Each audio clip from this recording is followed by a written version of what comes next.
Welcome to Asha Simple Recipe. Please subscribe our channel. ಇವತ್ತಿನ ಬ್ರೇಕ್ಫಾಸ್ಟಿಗೆ ಇಡ್ಲಿ ಸಾಂಬಾರ್ ಮತ್ತು ಚಟ್ನಿ ಮಾಡಿದ್ವಿ. ಹಿಂದಿನ ದಿವಸನೇ ಇಡ್ಲಿ ರವೆ ತಂದು ಉದ್ದಿನಬೇಳೆ ನೆನೆ ಹಾಕಿ ರುಬ್ಬಿ ಇಟ್ಟಿದ್ವಿ. ಚೆನ್ನಾಗಿ ಉಬ್ಬಿಕೊಂಡು ಬಂದಿತ್ತು ಹಿಟ್ಟು. ಆ ಹಿಟ್ಟಿಗೆ ರುಚಿಗೆ ತಕ್ಕಷ್ಟು ಉಪ್ಪು ಹಾಕಿ ಚೆನ್ನಾಗಿ ಕಲಿಸಬೇಕು. ಆಮೇಲೆ ನಾವು 5 ಲೀಟರ್ ಕುಕ್ಕರಿನಲ್ಲಿ ನನ್ನದು ಇಡ್ಲಿ ಸ್ಟ್ಯಾಂಡ್ ಇದೆ. ಆ ಇಡ್ಲಿ ಸ್ಟ್ಯಾಂಡಿಗೆ ಸ್ವಲ್ಪ ಆಯಿಲ್ ಹಚ್ಚಿ ಆಮೇಲೆ ರುಬ್ಬಿದ ಹಿಟ್ಟನ್ನು ಹಾಕಬೇಕು. ಎಲ್ಲ ಹಾಕಿ ಕುಕ್ಕರಿಗೆ ಹಾಕಿ ವಿಸಿಲ್ ಹಾಕಬಾರದು. ವಿಸಿಲ್ ಹಾಕದೆ ಒಂದು ಲೋಟವನ್ನು ಮುಚ್ಚಿ ಇಡಬೇಕು. 15 ನಿಮಿಷದಲ್ಲಿ ಇಡ್ಲಿ ರೆಡಿಯಾಗುತ್ತೆ. ಅಲ್ಲಿಯವರೆಗೆ ಸಾಂಬಾರು ಮಾಡೋಣ.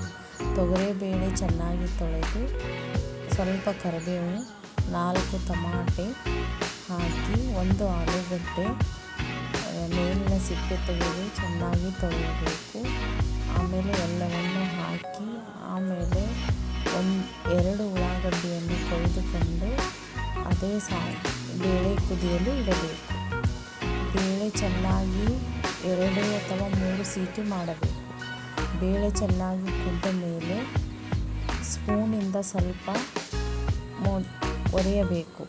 ಬೇಳೆ ಮೊಗಚಬೇಕು.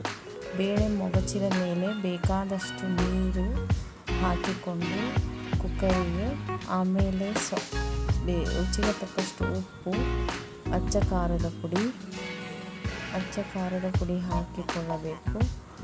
ಆಮೇಲೆ ಇದನ್ನು ಕುದಿಯಲು ಒಲೆಯ ಮೇಲೆ ಇಡಬೇಕು. 1-2 ಕುದಿ ಚೆನ್ನಾಗಿ ಕುದಿಯಬೇಕು. ಕುದ್ದ ಮೇಲೆ ಒಗ್ಗರಣೆಗೆ ಸ್ವಲ್ಪ ಎಣ್ಣೆ ಹಾಕಿಕೊಂಡು ಸಾಸಿವೆ, ಜೀರಿಗೆ, ಆಮೇಲೆ ಬೆಳ್ಳುಳ್ಳಿ ಎಲ್ಲವನ್ನು ಜಜ್ಜಿ ಇಟ್ಟುಕೊಂಡಿರಬೇಕು. ಆಮೇಲೆ ಸ್ವಲ್ಪ ಕರಿಬೇವು ಹಾಕಿ ಕುದ್ದ ಸಾರು ಅದಕ್ಕೆ ಹಾಕಿ ಒಗ್ಗರಣೆ ಹಾಕಬೇಕು. ಒಗ್ಗರಣೆ ಎಲ್ಲವೂ ಇದಕ್ಕೆ ಸುರಿದುಕೊಂಡು ಮತ್ತೆ ಒಂದು ಕುದಿಯಲು ಇಡಬೇಕು. ಮತ್ತು ಅದಕ್ಕೆ ಸ್ವಲ್ಪ ಕೊತ್ತಂಬರಿ ಹಾಕಿ ಎಲ್ಲವೂ ಸರಿಯಾಗಿದೆ ಎಂದು ನೋಡಿಕೊಳ್ಳಬೇಕು. ಆಮೇಲೆ ಚಟ್ನಿ ಮಾಡುವ ವಿಧಾನ. ಚಟ್ನಿಗೆ ಕೊಬ್ಬರಿಯನ್ನು ಸಣ್ಣಗೆ ಕೊಯ್ದುಕೊಂಡು ಜಾರಿಗೆ ಹಾಕಬೇಕು. ಜಾರಿಗೆ ಕೊಬ್ಬರಿಯನ್ನು ಹಾಕಿ ಸ್ವಲ್ಪನೇ ಹುರಿಗಡಲೆ ಹಾಕಿ ಸ್ವಲ್ಪ ಕೊತ್ತಂಬರಿ, ಕರಿಬೇವು ಹಾಕಬೇಕು. 2 ಮೆಣಸಿನಕಾಯಿ ಹಾಕಿ ಹಸಿಮೆಣಸಿನಕಾಯಿ, ಸ್ವಲ್ಪ ಅಲ್ಲ, ರುಚಿಗೆ ತಕ್ಕಷ್ಟು ಉಪ್ಪನ್ನು ಹಾಕಿಕೊಂಡು ನುಣ್ಣಗೆ ರುಬ್ಬಿಕೊಳ್ಳಬೇಕು. ಚಟ್ನಿಯನ್ನು ನುಣ್ಣಗೆ ರುಬ್ಬಿಕೊಳ್ಳಬೇಕು.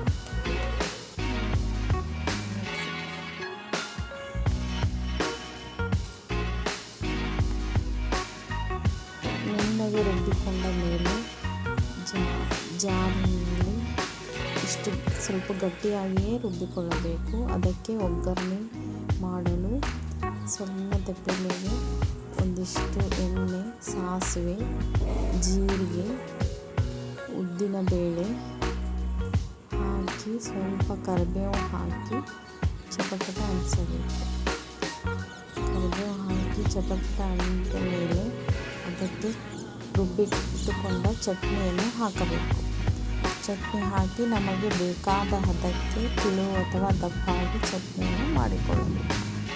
ಈಗ ಚಟ್ನಿ ರೆಡಿಯಾಯಿತು, ಸಾಂಬಾರು ರೆಡಿಯಾಗಿದೆ. ಈಗ ಇಡ್ಲಿ ನೋಡೋಣ. ಇಡ್ಲಿಯು ಸ್ಮೂತಾಗಿ ಬಂದಿದೆ. ಹಾಗಾಗಿ ಅದನ್ನು ಪ್ಲೇಟಿಗೆ ಸರ್ವ್ ಮಾಡೋಣ. ಇಡ್ಲಿ ಜೊತೆ ಚಟ್ನಿ, ಸಾಂಬಾರು ಸವಿಯಲು ಸಿದ್ಧ. ಇಡ್ಲಿ ಮಾತ್ರ ಮೃದುವಾಗಿ ಬಂದಿತ್ತು, ಸಾಂಬಾರು ಮಾತ್ರ ಮಸ್ತಾಗಿತ್ತು, ಚಟ್ನಿನೂ ಅದೇ ರುಚಿಯಲ್ಲಿ ಇತ್ತು. ಬಿಸಿ ಬಿಸಿ ಇಡ್ಲಿ, ಚಟ್ನಿ, ಸಾಂಬಾರು ರೆಡಿ. ಸವಿಯಲು